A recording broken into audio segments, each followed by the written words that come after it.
suspended Senator Natasha Akpoti-Uduaghan for 6 months for violation of the Red Chamber's rules. Her security duty will also be withdrawn and allowances restored for the period. It follows a dispute with Senate President Godswill Akpabio, who she has accused of sexual harassment. Arise correspondent Omo Bazwaye reports.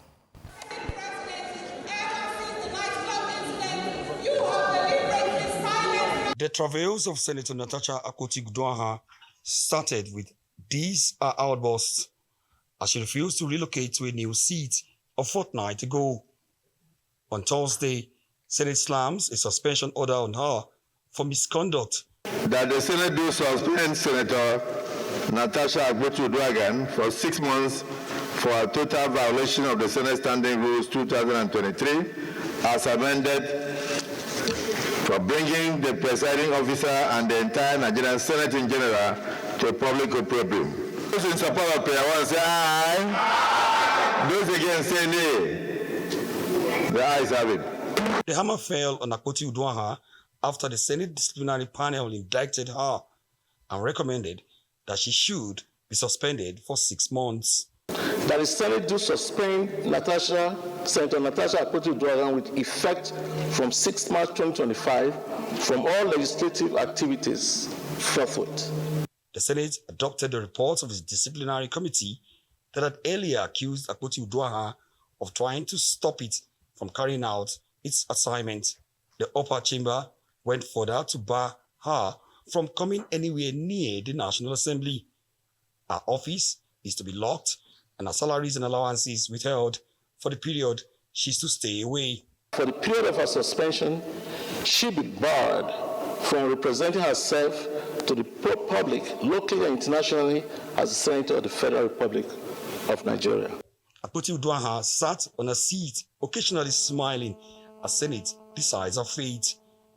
Earlier, the Chief Whip, Mohammed Mongunu, in a point of order, drew attention to Akpoti-Uduaghan's consistent refusal to stand up to observe the entry of the Senate President, an act she repeated on Thursday. It was in the media. All the media yesterday reported that when the Senate President is entering, she didn't observe that rule. And today also, she didn't observe that rule. Not satisfied with how a sexual harassment petition against the President of the Senate, Akpabio, was tossed out on Wednesday, Akpoti-Uduaghan resubmitted it on Thursday. But it was an exercise in futility. The Senate Disciplinary panel had nailed her, and the petition would now count for nothing. Not one of the senators, including those in our caucus from Kogi State, rose in her defense. Mr. President, I'm one of those that put you in this problem, and I'm very sorry. When my sister came to the Senate, you were very reluctant, giving her a leadership position. I want to recall your word. You said she's a rookie. And there are people that came before her. Karimi, why would I give her chairmanship position? You said you wouldn't do that. That your conscience will not allow you to do that. I went to some leaders here to put pressure on you. The closest to sympathy she got was a plea from the minority leader, Senator Abamoro, asking the Senate to reduce the suspension to 3 months. I say this with all with all sense of responsibility. But I think that with what has been canvassed here and the unanimity of senators on the gravity of these incidents, on the integrity of this institution, that 3 months is sufficient for some level of restitution. Abamoro's appeal was flatly rejected in the face of fierce opposition by senators, including those from our People's Democratic Party, PDP, calling on the Senate to unleash its powers on her to serve as a deterrent. The past 2 weeks, the integrity has gone down just because of mere trivial matter of allocating seat and so on. We don't want to know what is undercurrent. God so kind, those people who push you to assist, they have confessed. And I have prayed for him that may God forgive him and Jubril. Even the plea not to withdraw her security details was equally thrown out. Natasha Akpoti-Uduaghan could, however, get a reprieve and return to the Senate much earlier if she apologizes in a written letter to the leadership of the Senate. But as Sergeant-at-Arms closed in on her to effect the suspension order, Akpoti-Uduaghan had this parting word for Akpabio and the rest of the Senate. This injustice will not be sustained. The pursuit for justice. Sensing that a microphone had been turned off, she stormed out, closely marked by the Sergeant-at-Arms, who escorted her to a waiting vehicle. Omo Bazwai, Arise News. Right. I don't know if we would say that this sums up the case that we've been following in the last few weeks or just begins a new setup. Of course, you've seen the main report, as Omo has said, that Senator Natasha Akpoti-Uduaghan has been given a 6-month suspension as recommended by the Senate Ethics Committee. Your take on this story, fine. Yesterday, democracy went on holiday. Travesty replaced it. That's what happened yesterday. Yesterday, an institution that is supposed to stand tall was at its lowest ebb yesterday. Yesterday, we had the Senate violate a court order because they wanted to nail Senator Natasha Akpoti.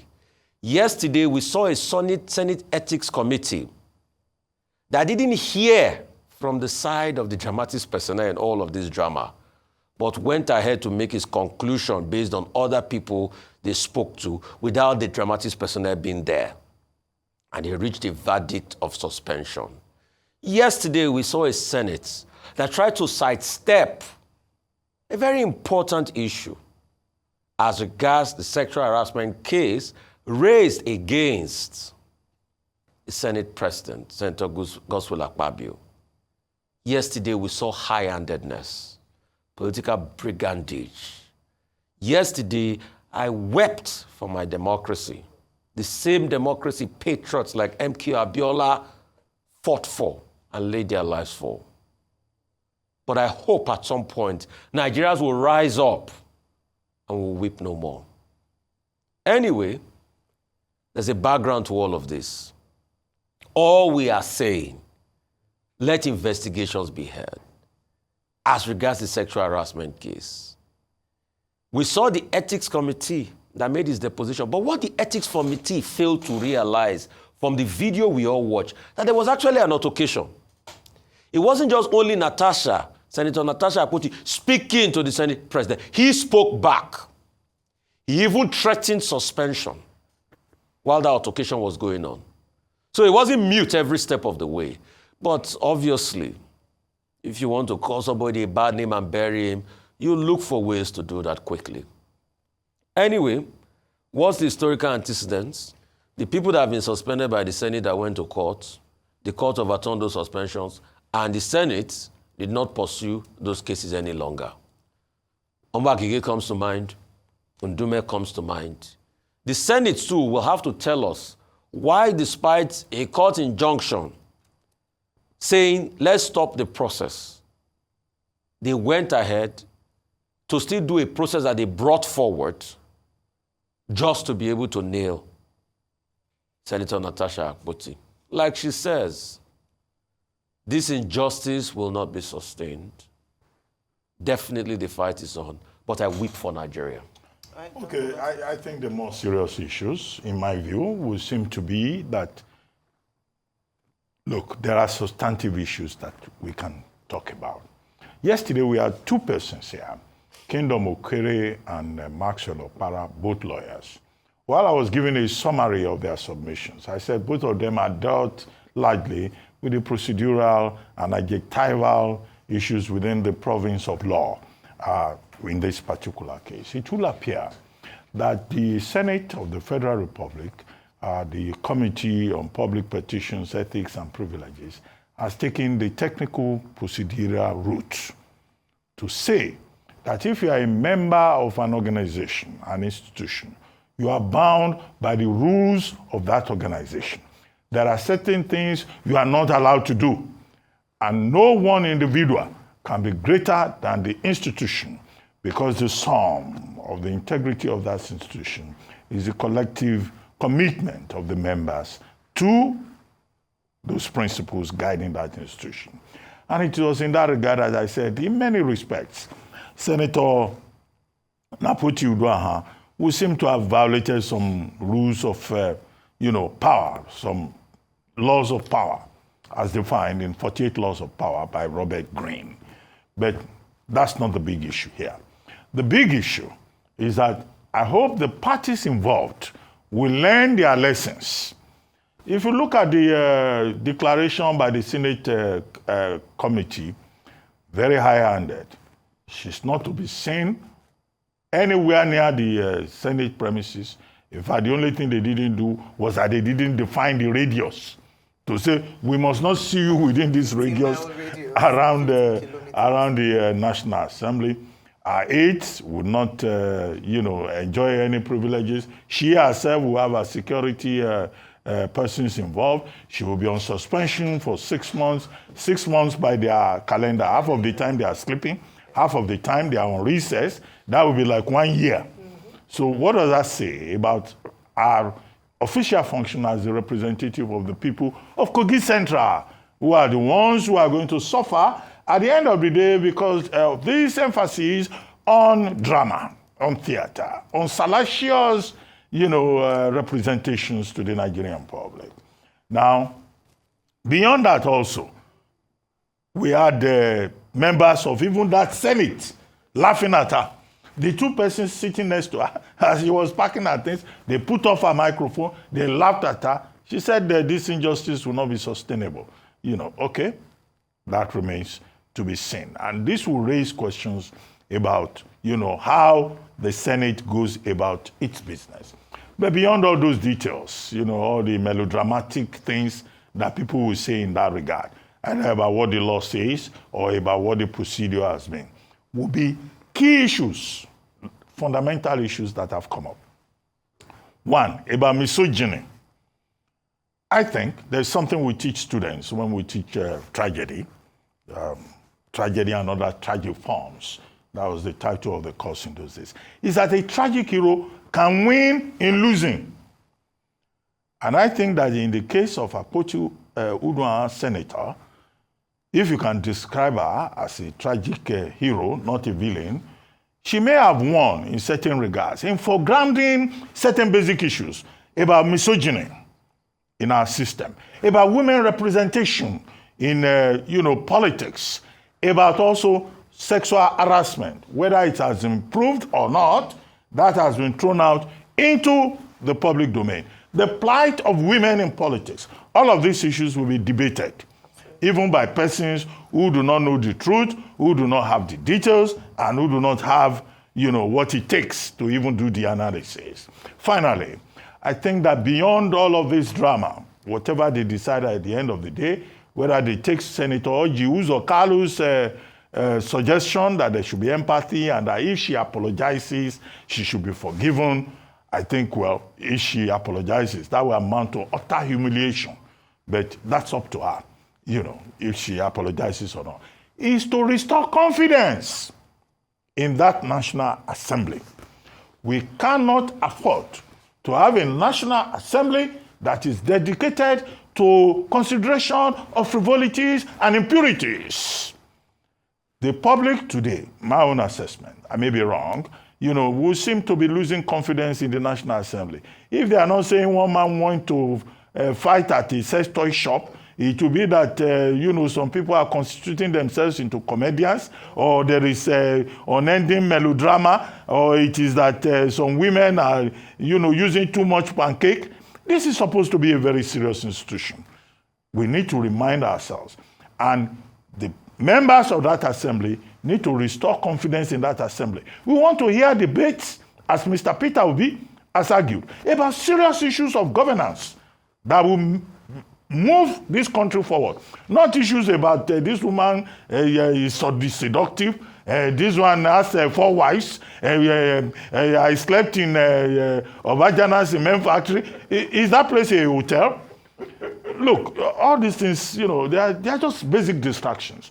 And I think that the members of the National Assembly, both the Red Chamber and the Green Chamber, should be well advised to conduct themselves as serious-minded people.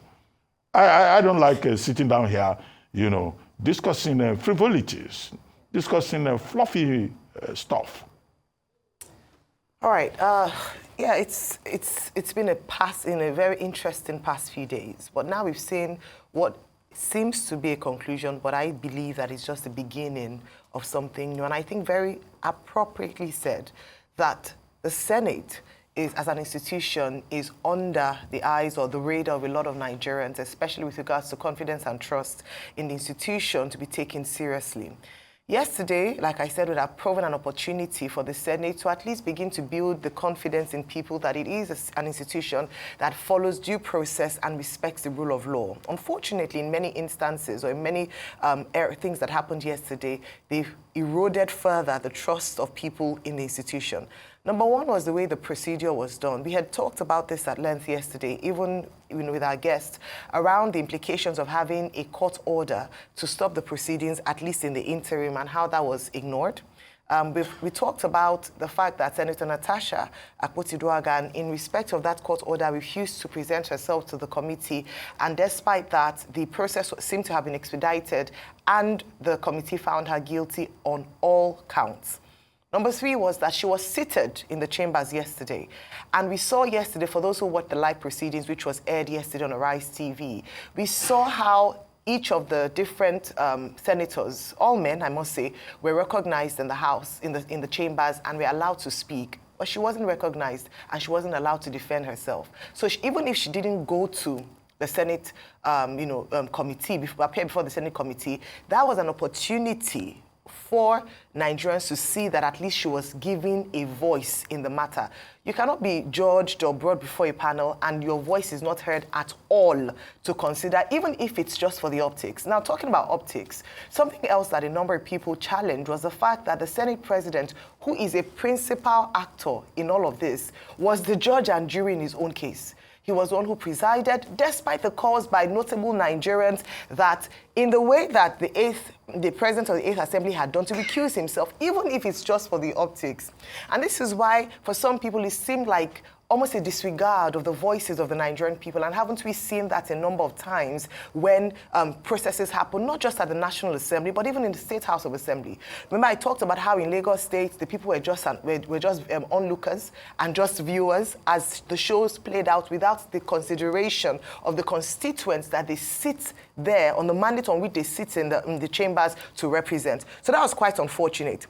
But what I would say is that as we continue to take on this matter, is that I keep emphasizing the fact that when it comes to women, now we have one less woman out of the 4 women in the Senate, at least if the suspension goes through. It means we now have only 3 voices of women in the House, in the chambers. Second of all is that the Kogi Central voices has been silenced. And then we then talk about the legality of that, especially citing the case of Omar Agege, where the court ruled that even if the Senate was meant to suspend, they cannot suspend beyond 14 days. That's another thing that would be looked into in terms of the legality of that pronounced suspension. The final thing I would say is that, yes, people might say that, oh, she lost yesterday, that's Senator Akpoti-Uduaghan. But sometimes you lose the battle to win the war. And I believe that this has opened a conversation afresh of women in politics, of gender equity in Nigeria, of how women are perceived. And sometimes when we look at a situation like that, she spoke up for a lot of girls and women who could identify with her story, who didn't even have the opportunity to have a voice when these similar incidents or allegations were made, where you're asked to keep quiet or you're victimized because of your position or your stance on a particular matter. So I do believe that this has just opened broader conversation with the Senate. If this matter had been handled better, would have been able to stall or at least restore the confidence of Nigerians in the institution. Well, we end today's news segment on a sad note, as we sadly announce the death of Dr. Doyin Okupe.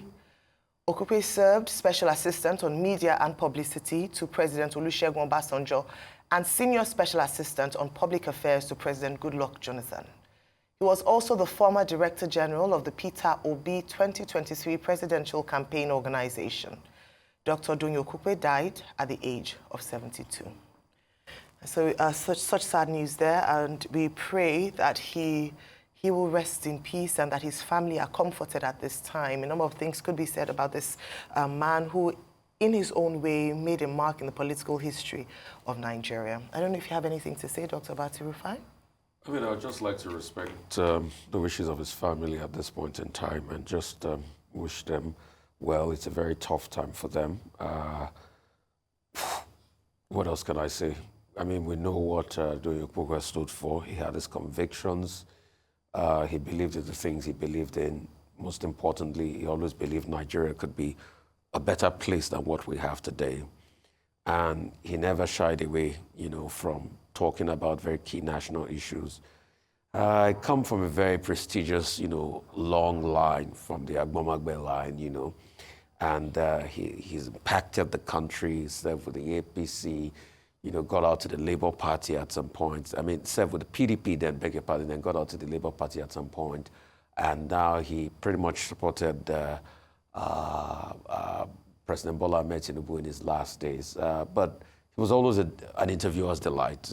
He would come, sit on this, around this table, have conversations with us about the country. He had his convictions, and win or lose, what he stood for. And he was a man, of his convictions.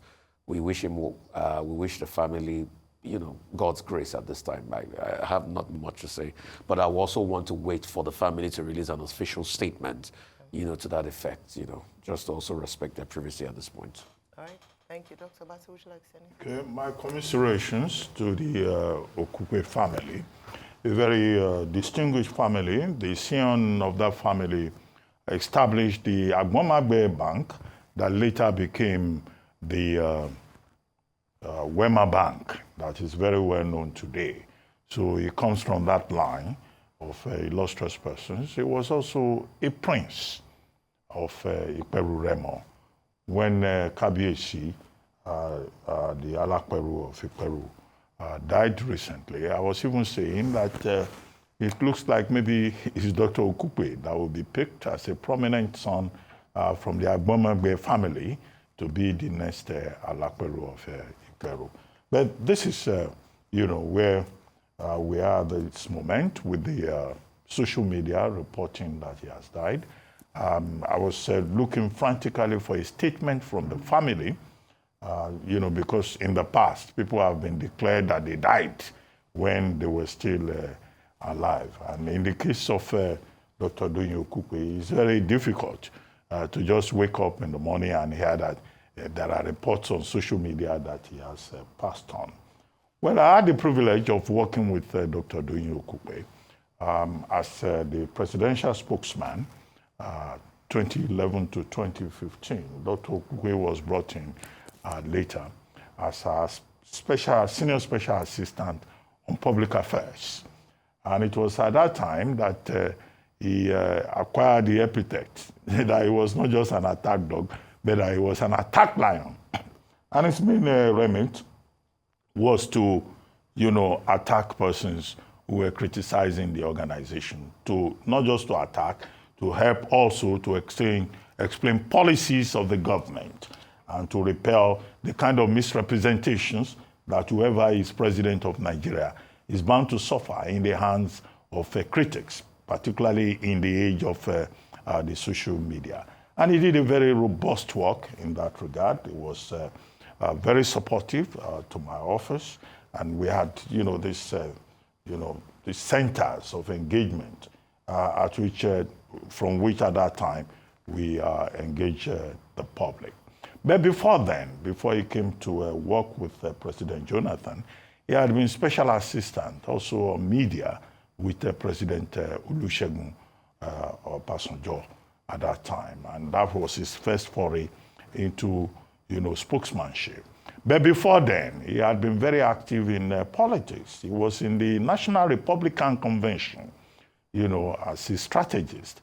He was also in the UNCP during the days of General Sani Abacha, on account of which he was, in fact, detained by the authorities. But whether it was detention or it was, harassment of any kind, Dr. Doyin Okupe established his reputation as a man, who had an understanding of Nigerian politics, who knew about strategic planning in politics, and he was prepared at any time to defend his positions.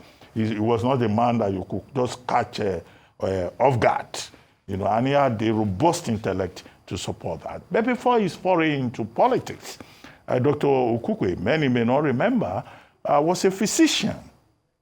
He and Dr. Sheyi Roberts, I saw him the other day at Payo Adebanjo's house, founded the Royal Cross Hospital that is in Obalinde. But at some point, Dr. Okupe said, okay, let me push medicine aside. And he went into politics. And politics became his vocation, and he gave his all to it, including at some point, making a move, a bid for the governorship of his home state of Ogun State. Now, this is a major loss to Ogun State. This is a major loss to the people of Iperu Remo, also to the medical profession, which he practiced for a while, and he went on to represent them, in other capacities. And also a loss to the profession of spokesmanship, because I see that spokesmanship has become very famous in Nigeria. Now everybody wants to speak. Everybody wants to speak. And the Okupe model is a model that, many spokespersons, whether appointed or self-styled, have adopted. And that's why you see, anybody that calls himself a spokesperson tries to be like an Okupe. So in that regard, it's also a role model in that particular business in which he was truly distinguished. Well, again, our condolences to members of his family, to the Peru Remo community, to the people of Ogun State, and everyone who was privileged to know him. And he was a friend of journalists, indeed, long before I became a spokesperson of the Federal Republic of the presidency. He used to invite us. He used to invite us to his home. At that time, everybody knew him. Okay. And that was when he was with President Obasanjo. That has been confirmed. He's been confirmed now. Yes, it's been confirmed. Arise has independently confirmed his death. He died in the early hours of this morning in a hospital in Lagos State, here in Lagos State. We'd said earlier that he had had complications. He had had cancer twice, and he had given a testimony once about how he survived cancer twice. One was prostate cancer, and how he was able to still continue living. But unfortunately, there must have been after remission recurrence, and this was what had caused his death in the early hours of this morning in Victoria Island, here in Lagos, at a hospital. Well, the hospital is called, I've just seen it here, Ura Care Hospital, Victoria Island. Yes. From remission of cancer. Yes. So we wish very unfortunate. His family comfort at this time and commiserations, and thank him for his service to the nation.